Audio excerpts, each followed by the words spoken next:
जनतेने आम्हाला निवडून दिले एवढे 122 लोकांना, ते का चोर समजून निवडून दिले का आम्हाला? दरोडेखोर आहेत, कसे का धडते घेतात ते? मला तर वाटलं आम्ही एअरपोर्ट मध्ये आहे का धडते घेतात.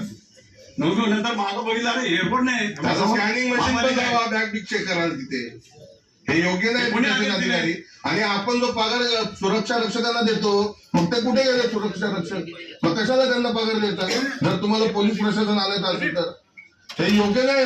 पीठासीन अधिकारी आम्ही पहिल्यांदा बघतोय असं. महापौरमध्ये आपण आदेशित केलं का आपला सभागृह कळवा.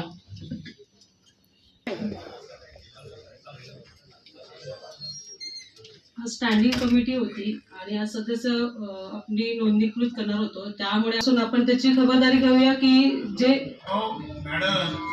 मेन म्हणजे कसं आहे की तुम्ही आता आज फक्त सदस्य निवड होणार होती, निवड म्हणजे पक्षाच्या वतीने पाठवणार होते. मग इथे काय भांडणं नाही, आमच्या आपसात काय भांडणं नाही ना.